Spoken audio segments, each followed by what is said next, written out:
Someone overplayed this strange named Sicilian variation against you called Scheveningen. Today I'll show you a crazy line what you can do as white in order to put a big question mark for the black survival in the Scheveningen line. I'm Dr. Chess Rob. Welcome to my chess clinic. So again, e4, c5, knight f3, black will play the move d6. The Scheveningen can start with the move e6 as well. I play this line a lot, so both e6 and d6 will work. Let's go with d6, d4 takes, knight f6, knight c3. So we saw this position lots of times. You can see the previous chapters. We talked about the knight orf, which is the move pawn to a6. We talked about the move knight c6, which is the Richter-Rauser variation or the traditional line. And we talked about the move g6, which is the standard dragon variation. Now I want to introduce you the Scheveningen, which is the move pawn e6. What black wants to do? They want to do bishop e7, develop the bishop really fast, and do short castle, and later on start the game in the center via the move pawn to d5, or they can try to push a6, b5, and eventually bring the bishop to b7. Let's try to understand what we mustn't do as white and what we can do. I wouldn't advise for you to not do like two things. First is bishop e2 move. Not a bad line, very strategical, but this will not give you a big advantage, or at least like a chance for a big advantage, because black will just do bishop e7, short castle, and then bishop e3, pawn to a6. Black wants to push the pawn to b5 in order to get more space on the queen side. And if we will continue the passive game just in order to be safe, playing the move pawn to f3, and then after b5, a3, bishop b7, queen d2. After knight b to d7, black will have a great counterplay. The knight will start to jump to e5, c4. Rook will get the semi-open file on the c8 square. The queen will be on c7. Later, at some point, black can also add the move d5. White doesn't have any advantage here. Even if you play the line with bishop e2 and then short castle, try something more active, like bishop e3, then f4, bishop out, even in some positions, crazy g4, g5. And another thing that we mustn't do, which will usually happen in the Sicilian, lots of players do this mistake. There are some rare examples when this idea will be cool, is to do knight captures c6, because you will give a black tremendous chances in the center. 3 pawns there, pushing the pawn to d5, creating a good pawn chain. White doesn't have an advantage here too. But you can say, okay, Dr. Chess Rob, you talked so much about the Yugoslav attack. What if we will do it now? Sure, you can. Bishop e3, bishop e7, pawn f3, a6, queen d2, short castle, and then long castle. And then our usual pawn storm. This is quite nice. I play this line a lot as black, and I would say this is quite dangerous for black, because if black plays a bit passive, then we're going to do g4, h4, h5, g5, push the pawns, eventually crashing with the move g6. Let's get an example like this. Black plays passive, h5 first, just in case, so the knight will not block our pawns. And then h5, and then like b5, g5 here, and then g6. Very important move. Just to remind you, do not play h6, because this will close the game. After g6, if black wants to close it, then we can sacrifice a bishop and eventually checkmate with the queen. And if he captures the pawns, then the h file will be opened. And the e6 is hanging as well. Queen to h2, queen h7. White has excellent chances to win a lot of material or do the checkmate. Again, brilliant idea. Why not to play bishop e3? Because there is another way. And I call it a killer move of the Scheveningen. I saw this countless times against me. I know what's going on. I know how dangerous the position can be for black. The move is g4. It's called Keres Attack. The main idea is to try to do the Yugoslav attack without spending the move on f3. So white wants to be even crazier, just push g4, and then g5, f4, h4, and just push all of these pawns up and do the checkmate as fast as possible. Let's see what's going to happen against some variations. For example, if black wants to stop, then we will play h4. Remember, if black will do short castle now, this pawn will be like as a hook, so it will be easier for white to use this pawn in order to open up the game. Let's say bishop e7, bishop e3, short castle, which is of course a bad move, then pawn g5. Takes, knight h7, queen h5. Black can just resign. It's either losing the knight or a checkmate or just both.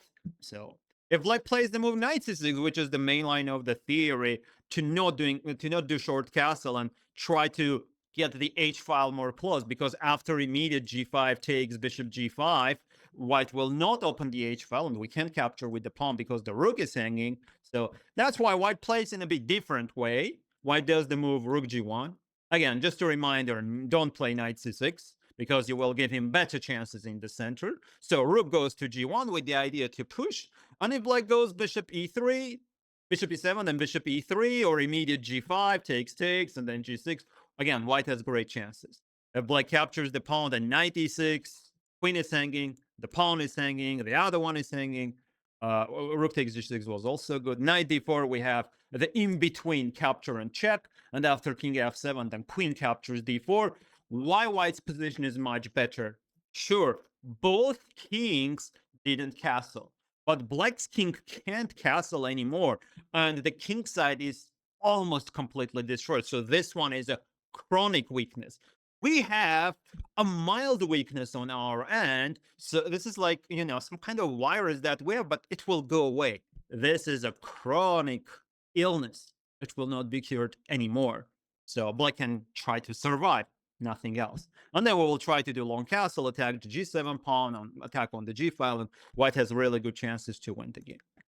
Again, this is as an idea. You can check different lines with the stockfish. Another way is to play bishop e3 in order to wait for short castle, because maybe our opponent will take the bait and takes, and again, f4, queen goes to h5, long castle, of course, rook goes to h1 at some point, and we will try to do everything to use the h file and checkmate. You can push the pawn to f5 and then g6 or f6 as well. Depends on the line. The main line here for Black is strange move h5. So this is not a suicide. Black is not trying to destroy their position by themselves. They know that g5 is so annoying. Opening the h file is so annoying for them. They will try to open the g file instead. If white does g5, then knight g4. It's not easy for white. Here, f4, knight g4. The position will remain more close. This knight on g4 is quite annoying, and it will take too much time to get rid of it. That's why the main line is g takes h5, knight h5, and Black will not do short castle. Of course not. Bishop g5, knight f6, queen d2 to do long castle, queen b6, attacking the knight. Again, we will not do this move. We don't want to go for the endgame because our target is his king and to play active. That's why we will do the move knight to b3, and then let's say a6, long castle, and the white will play now in the center. Try to push f4, maybe e5 at some point, open up the d file, maybe f5, depends on the position. If Black does a long castle, then white can try to play on the queen side all of a sudden. Let's say here, and then rook g3, for example, long castle, then like knight a4. This rook will jump to c3 at some point. Maybe the knight will move to a5 if queen a7. Then the rook goes to b3. Let's say here, bishop e3. Now the queen is hanging. Again, some ideas here. The pawn is hanging on e4, but just imagine if you can do knight a5 takes, queen takes, bishop to b6, knight b6, rook to c3. Somehow, if we can make it, then Black's position is going to be, very annoying.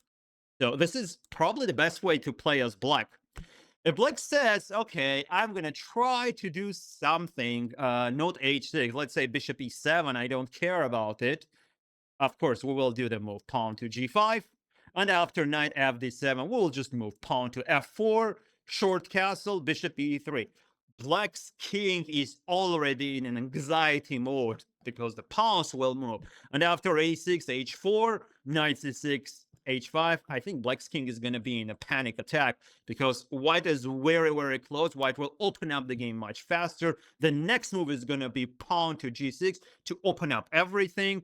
And let's say takes, we can take with the queen, we can take with the bishop, and then g6, or just queen g4 first, or queen f3, and our attack is like really, really strong. You just know that you need to try to do a long castle and eventually open up the files in order to checkmate. So there are different ways to play. Black can have different continuations, but the plan is the same. And okay, what to do when your opponent goes e5? So here we will do knight f5 again, because a g4 pawn was hanging. The bishop was targeting it with the knight.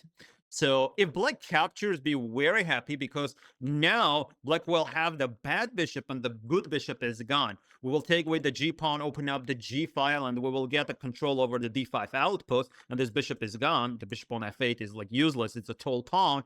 Also, we can do e takes f5. This is another idea, to have 3 pawns, f, g, and h, to push up. The bishop will get to g2, attack on this diagonal, control of the d5 square. Your idea is the same. Let's say here, bishop g2, attacking the b7 pawn. Knight c6, g5. Knight goes back, h4. Here, bishop e3. a6, knight d5. Rook 8, let's say queen h5 or g4. Then f6, h5, g6 with long castle. Sure, you can find a better way with the stockfish, but the main idea is to do the pawn storm. So if black plays after e5, knight f5, the move g6, now just knight e3, because we need to defend the pawn. Sure, g5 is interesting as well. We saw something similar to this in the Najdorf variation, when our bishop was already on e3. We couldn't bring the knight back, so you can check that video too. But after takes, knight goes back, and then queen f3, pawn h4, bishop c4, white will have a great compensation. But if we can do knight e3, and again, get this d5 square as an outpost, it's going to be great. Knight c6, then g5, here, then knight e2, d5, so the bishop will defend on g5. Let's say bishop e7, bishop e2, trying to kick the knight away, so we can do our plan with h5. The bishop will jump to e3, so we will do this, queen d2, long castle, pawn h5. Again, some kind of pawn storm, but it's very important. In addition, we have a control of the d5 outpost, and it's impossible to get rid of the knights. Even if the bishop goes here, takes. Check the imbalances videos, bishops versus the knights. Look at this knight on the 5th rank. Remember that the knights are the best when they can cross the midline. They're in opponent's territory and also defended by the pawns, and his pawns can't attack us. You get like a diplomatic immunity here. He knows that there is a spy in his position, in his territory, but he can't do anything. And then long castle, pawn goes to h5, and we will attack. This is it. Again, to summarize, what we must be careful about: don't play passive, don't do the move bishop e2. Try either to do bishop e3, go for Yugoslav attack with f3, but if you can memorize the move immediate g4, because the pawn is already on e6, this is going to give you a faster game. It's like you have not the, let's say, Brabus engine for the Mercedes, but it will be like Brabus plus supercharged or hypercharged, or like a Nitrous turbo. Just remember the Fast and Furious, where the cars are like so fast, and they can get to like a fascinating speed. So we want to do the fastest, like the speediest, the flashest, attack. So that's it. Remembering the DC comics is as well. So g4, g5, and just push all the pawns. Don't do the move knight captures c6, because you will give him the center. Do your attack, do your long castle, Yugoslav attack, the Keres attack. They will help you a lot. So this is it. Today's clinic is over. I think that you know now what to do against this infection of the Scheveningen variation. I wish you good luck. Please like, subscribe, and leave your comments, and I will see you in the next chapter of the Sicilian. Have a great day.